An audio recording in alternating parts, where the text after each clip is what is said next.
Hello everyone, once again welcome back to our YouTube channel nursing notes. और आज की इस क्लास के अंदर हम डिस्कस करेंगे post basic BSc nursing entrance exams के लिए इंपॉर्टेंट एमसीक्यूज क्वेश्चंस। यह इंपॉर्टेंट एमसीक्यूज क्वेश्चंस 2026 के अंदर आपके जो भी एंट्रेंस एग्जाम्स होंगे, जैसे कि आरयूएचएस के लिए, एम्स के लिए, पीजीआई के लिए, अटल बिहारी वाजपेयी मेडिकल यूनिवर्सिटीज के लिए, बीएफएचयूएस के लिए, इग्नू के लिए और अदर जो स्टेट्स हैं जहां पर नर्सिंग एंट्रेंस एग्जाम्स होते हैं, उनके लिए क्वेश्चंस इंपॉर्टेंट होने वाले हैं।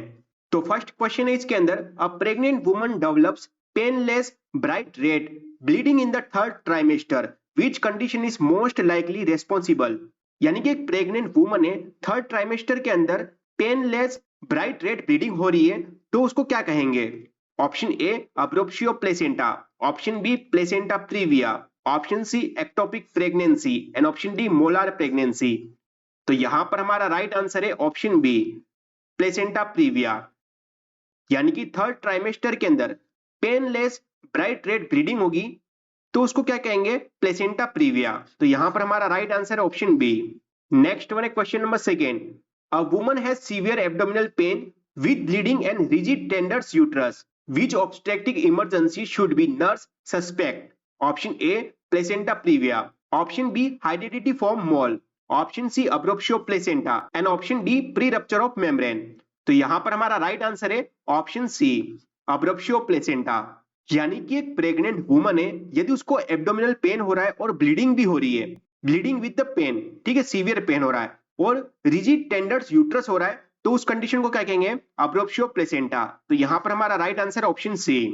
नेक्स्ट वन है question number third one, during labour the foetal heart rate suddenly falls below 110 per minute, what should the nurse assess the first? Option A maternal temperature, option B foetal oxygenation, option C urine output and option D cervical dilation. तो यहां पर हमारा right answer है option B foetal oxygenation. यानी कि labour के दौरान foetal की जो हार्ट रेट है वो सडनली 110 बीट्स पर मिनट हो गई है और उससे भी लो हो गई है, तो उस कंडीशन में नर्स फर्स्ट रोल क्या करेगी?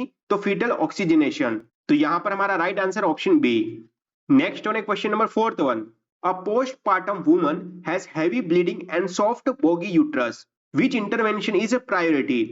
यानी कि एक पोस्टपार्टम वुमन है और हैवी ब्लीडिंग हो रही है और जो यूट्रस है वो सॉफ्ट और बोगी हो गया है, तो फर्स्ट प्रायोरिटी इंटरवेंशन क्या होगा? Option A fundal massage, option B oral fluids, option C ambulation and option D cold compress. तो यहां पर हमारा राइट आंसर है ऑप्शन ए फंडल मसाज। यानी कि एक पोस्टपार्टम वुमन है, यदि उसके अंदर हैवी ब्लीडिंग हो रही है और सॉफ्ट बोगी यूट्रस है, तो हमारा फर्स्ट प्रायोरिटी इंटरवेंशन क्या होगा? फंडल मसाज। तो यहां पर हमारा राइट आंसर है ऑप्शन ए। नेक्स्ट वन है question number fifth one, a woman with severe preeclampsia is receiving magnesium sulfate therapy, which finding indicates magnesium toxicity। यानी कि एक वुमन है सीवियर प्री एक्लेम्शिया वाली और उसने क्या किया है? मैग्नीशियम सल्फेट थेरेपी को रिसीव किया है। यानी कि निम्न में से कौन सा जो इंडिकेटर्स है जिसके द्वारा मैग्नीशियम टॉक्सिसिटी को हम असेस कर सकते हैं, फाइंड आउट कर सकते हैं? Option A increased urine output, option B hypertension, option C tachycardia and option D absent deep tendon reflexes.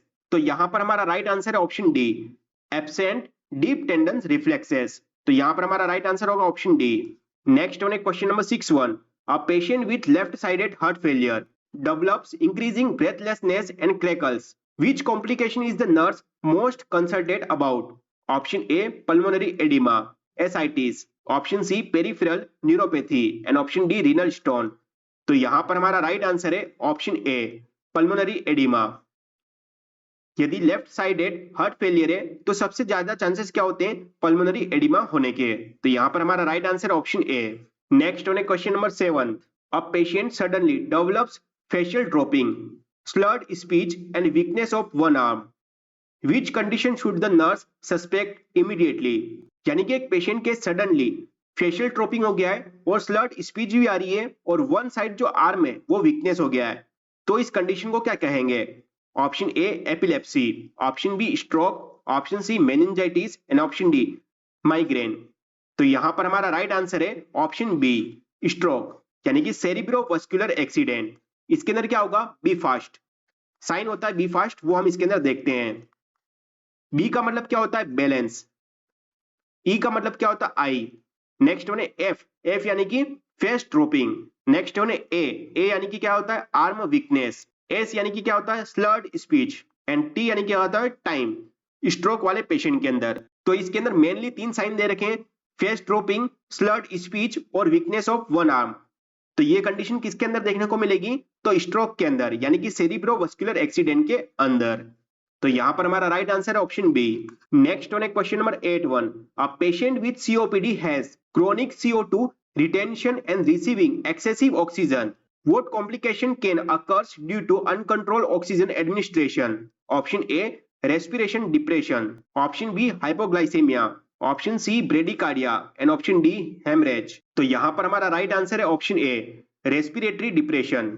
Next one है question number 9th 1, a patient with diabetes becomes sweaty, confused and tremulous before lunch. Which condition is most likely responsible? Option A, hyperglycemia. Option B, hypoglycemia. Option C, ketoacidosis. And option D, hypernatremia. यानी कि एक patient है जो diabetes है, वो suddenly क्या हुआ है, स्वेटी हुआ है, कंफ्यूज्ड हुआ है और बिफोर द लंच उसको ट्रिमर्स हुए, तो उस कंडीशन को क्या कहेंगे? तो यहां पर हमारा राइट आंसर है ऑप्शन बी, हाइपोग्लाइसेमिया। यानी कि उसका जो शुगर लेवल है वो डाउन हो जाएगा, डिक्रीज हो जाएगा, तो उस कंडीशन को कहते हैं हाइपोग्लाइसेमिया। तो यहां पर हमारा right answer option B. Next on question number 10, a patient with renal failure has weakness and ECG changes with tail picked T wave. Which electrolyte imbalance should be not suspected? Option A, hypokalemia. Option B, hyperkalemia. Option C, hypocalcemia. And option D, hypernatremia. तो यहां पर हमारा right answer है option B, hyperkalaemia. यानी कि एक renal failure वाले patient के अंदर वीकनेस भी है, ईसीजी चेंजेस भी है, जिसके अंदर टी वेव जो है पिक्ड हो रही है, टेल पिक्ड। तो कौन सा जो इलेक्ट्रोलाइट इम्बैलेंस होगा, तो हाइपरकेलेमिया। तो यहां पर हमारा राइट आंसर है ऑप्शन बी। नेक्स्ट वन है question number 11, a pregnant woman at 34 weeks severe headache, blurred vision and blood pressure is 170 upon 110 mm of Hg. Which complication see at the greatest risk of developing? यानी कि एक pregnant woman है, 34 weeks के ऊपर severe headache हो रहा है उसको, ब्लड विजन देखने को मिल रहा है उसको, और उसकी जो ब्लड प्रेशर है वो 170/110 है mm of Hg। तो कौन सी कॉम्प्लिकेशन इसको देखने को मिल सकती है? Option A, eclampsia. Option B, placenta previa. Option C, pre rupture of membrane. And option D, gestational diabetes mellitus. तो यहां पर हमारा राइट आंसर है ऑप्शन ए, एक्लेम्शिया। एक्लेम्शिया की कंडीशन के अंदर क्या होगा, जो ब्लड प्रेशर है वो इंक्रीज रहेगा, ठीक है। नेक्स्ट वन है उसको ब्लड विजन दिखाई देने को मिलेगा और इसके अंदर सीजर्स भी देखने को मिल सकते हैं। तो ऐसी कंडीशन को एक्लेम्शिया कहते हैं। तो यहां पर हमारा राइट आंसर है ऑप्शन ए। तो ये कुछ क्वेश्चंस थे post basic BSc nursing entrance exams के लिए। 2026 के अंदर आपके जो भी एग्जाम्स होंगे उसके पर्पस से ये क्वेश्चंस इंपॉर्टेंट होने वाले हैं। उम्मीद करते हैं कि आपको यह वीडियो पसंद आई होगी। यदि आपको यह वीडियो पसंद आई हो, वीडियो को लाइक करें, वीडियो को शेयर करें। यदि आप हमारे YouTube चैनल पर नए हैं तो हमारे चैनल को सब्सक्राइब जरूर करें। Thank you so much.